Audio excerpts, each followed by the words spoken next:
Q&A, Tammy's having a massage, they just got me, so there we go. Hey, Donna Whitaker, have an old English bulldog. Had one litter.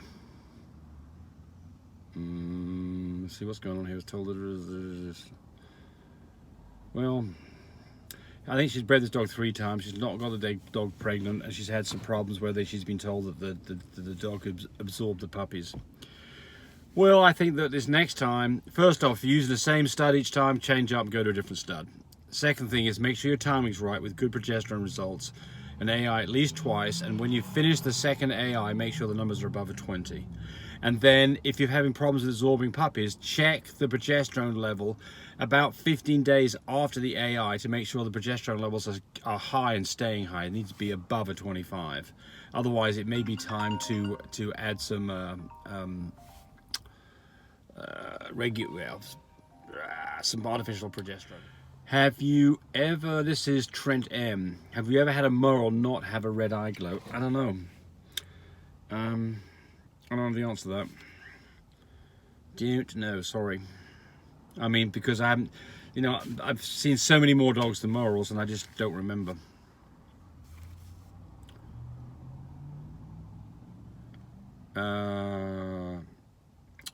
TJ Veth says, my dog's TCI was a failure. What do you do in these situations? Seems like a dark part of dog breeding. I spent almost $4,000 on my stud fee and doctor's visit and told better luck next time by all parties. I watched my vet struggle with a TCI.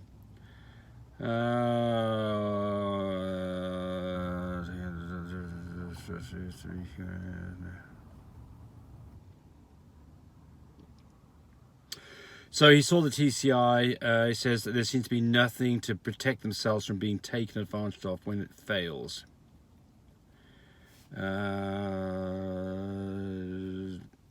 Feeling down about the whole thing. Well, okay. So let's talk about failures and what happens when you have failures and what you should be doing to cover yourself. So the problem with all of this is that I know a lot about this because we've got 20 stud dogs, so we do lots of breedings, and so some of those breedings don't end up with a litter, which is unfortunate and upsetting for people, and I fully understand that. Because you spend a lot of time and effort waiting for this event, spending money on testing, vets, consultations, whatever else, semen, stud fees, shipping costs, and then you don't have a litter, and it sucks. And I mean, it does.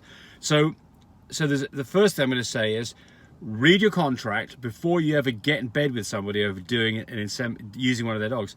What happens if it doesn't work? Because remember, something like 15% of the time, it's not going to work. 1 in 7 times, you're not going to get a litter. It may be higher than that, depending on techniques used and a lot of other factors. So there's quite a reasonable possibility that you're going to experience this no puppy situation.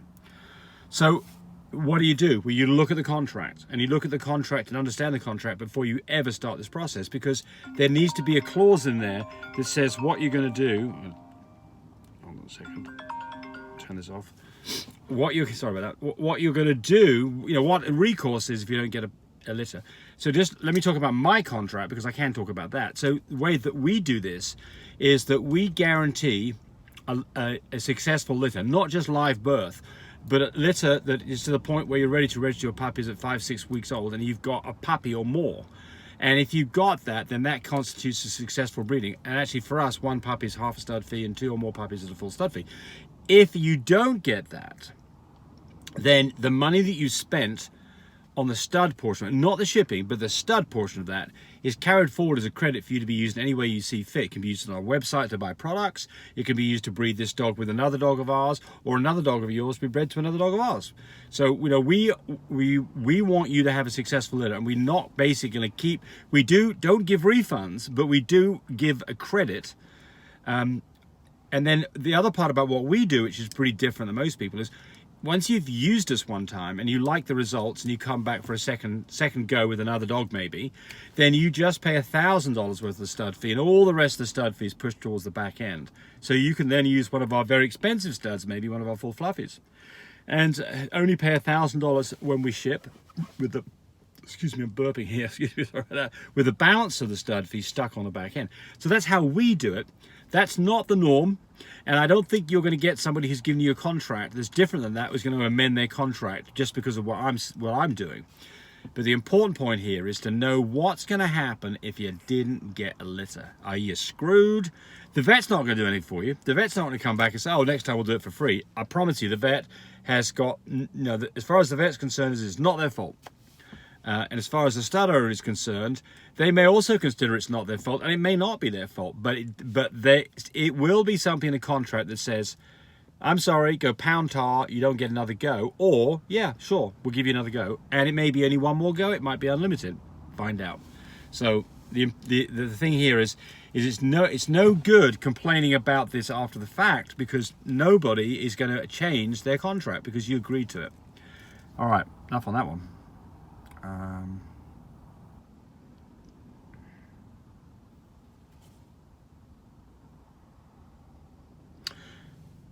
I have a Frenchie, one of her eyes glows red. I got it tested with UC Davis. She comes back with one copy Coco.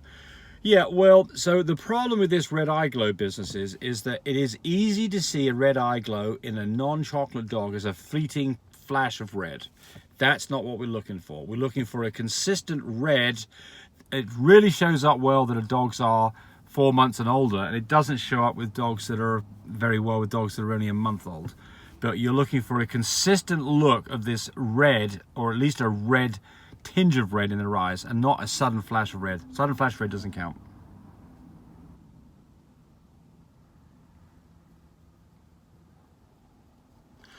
Dawn Sharpless, I'm looking to get auction concentrated, but one is for puppies.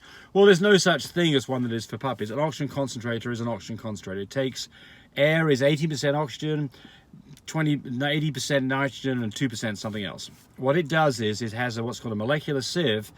Any of these things do this, and they basically change the concentration of oxygen from being 18% to more like 97 or 95%.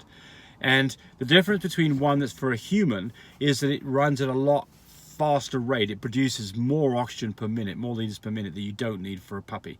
But I don't think you're going to find one that's specifically for a puppy. And by the way, we are just to the point now that we will have that unit that you saw in one of our videos. That should be available for people to buy next week.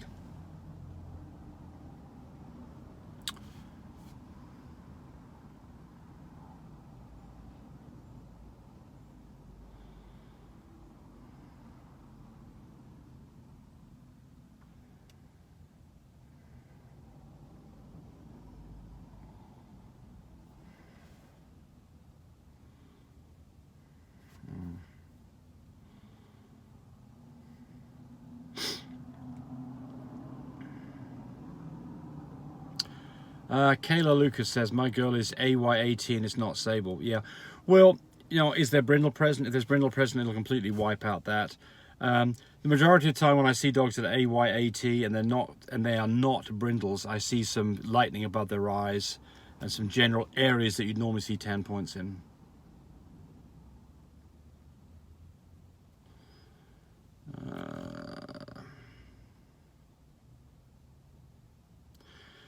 Nailed by Angie says, does the amount of puppies matter for a dog going into labor? 1 or 2 puppies versus 5 or 6 puppies? I'm not sure what the question is here, but I mean, the answer is that whether you've got 1 puppy or 10 puppies, in our opinion, you should be doing a C-section. And certainly the time that small litters tend to go longer before dogs go into labor than ones that are full of puppies. That's all I'm going to say on that. Ruben O, I got a question regarding exotic or fed colors in Frenchies. I was told by someone that an exotic color Frenchie are sold as AK, say, fully registered breeding rights and sold as a different color on the paper. Correct. So the problem you've got here is there are only the only colors that you see on the paperwork are the colors that are acceptable for the show ring, which would be brindle, cream, fawn, pied. That's probably about it.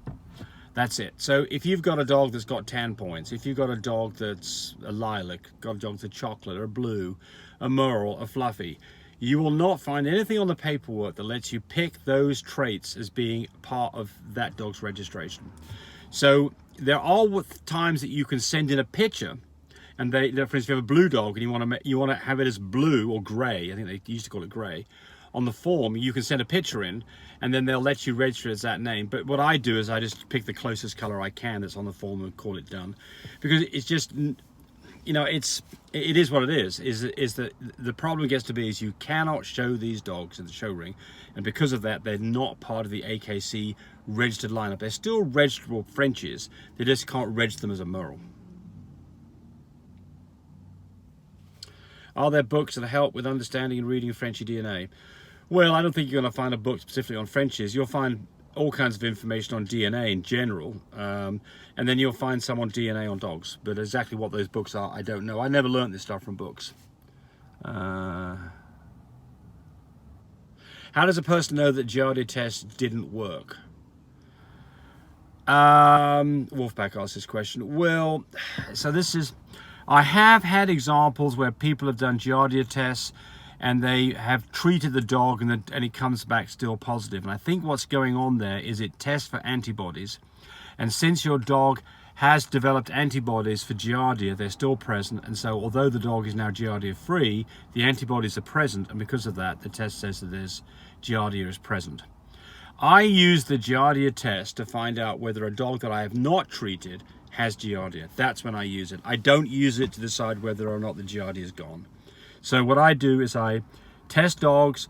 If they've got Giardia, I give them a round of metronidazole for like 8 days. And then if all their symptoms have gone away, I call it good. I don't think the test is going to be a reliable way of making sure that it's gone.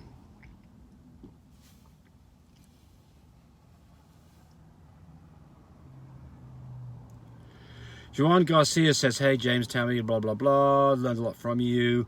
Where do I go to purchase a female from you all? I'd love to do business with you all. Yeah, okay, well actually I got some puppies right now that are available. You can call me 580-799-2873.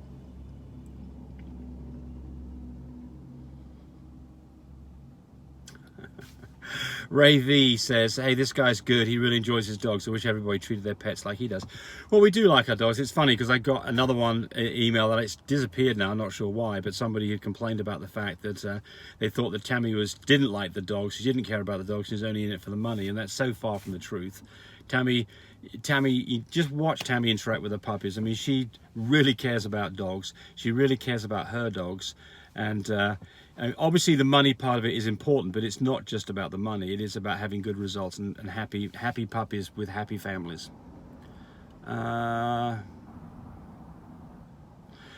Josie Mesa says, I have a lilac and tan Merle female. I was going to put her with a new shade Isabella Frenchy. What else do you recommend to read it with? So the problem you've got here is the lilac and tan is going to be, well, it's a new shade. No, new shade's great. You can't beat it. No, do it. Absolutely. I'd breed to that. Leobardo Sandoval says, what wormies for puppies do you use? And this is going to be the last one on this. Just another comment. I'll do one more after this. What worming for puppies do you use? We use Nemex 2 at 2 and 4 weeks. It's also exactly the same thing as parental Paramate, which is a hell of a lot less expensive way of buying it. You can buy a big bottle of that for what you can buy a small bottle of Nemex 2, and they're exactly the same stuff. And then at 6 weeks and every 2 weeks thereafter, we then use Safeguard. The Nemex product or the parental you use one time every 2 weeks. The Safeguard, you use it for 3 days straight every 2 weeks. Safeguard covers more bugs. It'll get rid of things like, not necessarily particularly well, but it'll get rid of things like not just worms but parasites like Giardia and Coccidia. But it's certainly not as effective as the actual treatments for those things, but it's certainly a good place to start. And it's, although you don't use it on puppies that are less than 6 weeks old, it is pretty safe stuff, and you can use it on pregnant mums too. Cole Frick says, Guy likes to hear himself talk. Oh dear. Well, I mean, I could just sit here like this. That's me not talking. Does that work for you? I'm not trying to be an ass. I don't know what to say. I mean, you know. All right. Thanks for watching. Bye. Watching the video. I really appreciate people who subscribe to me. It helps me, encourage me to do more of these videos. But do remember, disclaimer here, I am not a vet. I'm not a licensed medical professional. I'm purely a person who's been breeding dogs for the last couple of decades. Any information that you got from this video, use at your own risk. There's nothing implied here, and certainly this should not be used as a substitute for advice from your veterinarian or your medical professional. I hope you enjoyed the video. Come back for more of them. Bye.